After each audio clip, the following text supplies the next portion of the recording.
लौह पुरुष थे वे भारत के। संकल्प अटल, अडिग, महान। खंड खंड भारत को जोड़ दिया, कर दिया अखंड अभिमान। जहां जहां बिखरे थे टुकड़े, वहां वहां पहुंचा उनका प्रण। रियासतों को जोड़ा ऐसे, मानो माला में मोती गिन। न थके, न झुके, न डरे कभी। सच्चे कर्मयोगी कहलाए, भारत माँ के सच्चे सपूत। इतिहास में अमर हो जाए।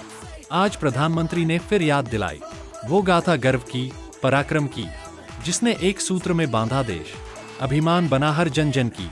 चलो हम भी लें ये प्रतिज्ञा, रहे सदा एकता का मान। सरदार के पथ पर बढ़ते चले, भारत बने सशक्त, महान। आज प्रधानमंत्री नरेंद्र मोदी ने सरदार वल्लभ भाई पटेल की जयंती पर राष्ट्र को संबोधित करते हुए कहा कि यह दिन भारत की एकता, अखंडता और संकल्प का प्रतीक है। उन्होंने लौह पुरुष को श्रद्धांजलि अर्पित करते हुए कहा कि अगर सरदार पटेल न होते तो भारत आज भी सैकड़ों रियासतों में बंटा रहता। उन्होंने बताया कि पटेल जी की दूरदर्शिता और दृढ़ नेतृत्व ने एक ऐसा भारत गढ़ा जो विविधताओं में एकता का जीवंत उदाहरण है। अपने संबोधन में प्रधानमंत्री ने कहा कि पिछले वर्षों में भारत ने अनेक ऐसे निर्णय लिए हैं जिन्होंने देश को और अधिक एकजुट किया है। उन्होंने विशेष रूप से अनुच्छेद 370 के हटाए जाने का उल्लेख किया और कहा कि अब देश में एक संविधान, एक झंडा और एक भावना का युग स्थापित हुआ है। यह कदम सरदार पटेल के उस सपने को साकार करने की दिशा में था जिसमें उन्होंने भारत को पूर्ण रूप से एकजुट देखने की कल्पना की थी। प्रधानमंत्री ने कहा कि भारत की शक्ति उसकी विविधता में है। देश के अलग अलग क्षेत्रों, भाषाओं, संस्कृतियों और परंपराओं के बावजूद भारतीयों का हृदय एक है। उन्होंने कहा कि भाषा, संस्कृति और वेशभूषा अलग हो सकती है, लेकिन भारत की आत्मा एक है। यह एकता हमारी सबसे बड़ी पूंजी है। उन्होंने इस अवसर पर 4 स्तंभों का उल्लेख किया जो भारत की एकता की नींव है। पहला, सांस्कृतिक एकता, हमारी परंपराएं, त्योहार, तीर्थ यात्राएं और लोक कलाएं हमें जोड़ती हैं। दूसरा, भाषाई एकता, हर भाषा में भारत की आत्मा बसती है, इसलिए हमें एक दूसरे की भाषा और संस्कृति का सम्मान करना चाहिए।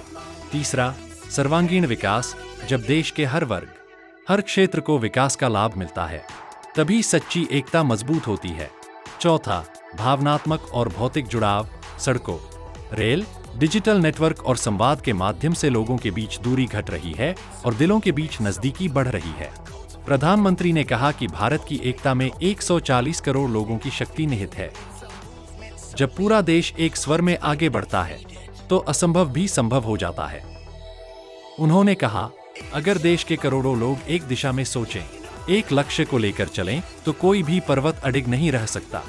प्रधानमंत्री ने युवाओं से विशेष रूप से आह्वान किया कि वे सरदार पटेल के आदर्शों को जीवन में उतारें, एकता और अखंडता के लिए कार्य करें, क्योंकि राष्ट्र निर्माण में हर नागरिक की भूमिका महत्वपूर्ण है। उन्होंने कहा कि एकता दिवस हमें यह स्मरण कराता है कि भारत का भविष्य तभी उज्जवल होगा जब हम सब एक साथ आगे बढ़ेंगे।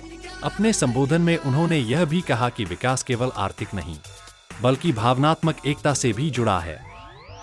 जब हम एक दूसरे की संस्कृति का सम्मान करेंगे, जब हमारे मनों में भेद नहीं रहेगा, तभी वास्तविक प्रगति होगी। प्रधानमंत्री ने यह विश्वास व्यक्त किया कि आने वाले 25 वर्ष भारत के लिए अमृतकाल होंगे। इस दौरान हमें एक विकसित, आत्मनिर्भर और सशक्त भारत का निर्माण करना है। उन्होंने कहा कि यह लक्ष्य तभी पूरा होगा जब हर नागरिक यह संकल्प ले कि वह देश की एकता और प्रगति में अपनी भूमिका निभाएगा। अपने भाषण के अंत में प्रधानमंत्री ने कहा कि भारत आज नई ऊर्जा और नए आत्मविश्वास के साथ आगे बढ़ रहा है। हर भारतीय को यह गर्व होना चाहिए कि वह उस देश का हिस्सा है जिसकी एकता ने हमेशा दुनिया को प्रेरित किया है।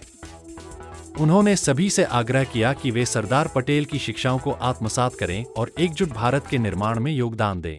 प्रधानमंत्री के शब्दों में, सरदार पटेल ने जो भारत जोड़ा था, उसे कोई शक्ति तोड़ नहीं सकती।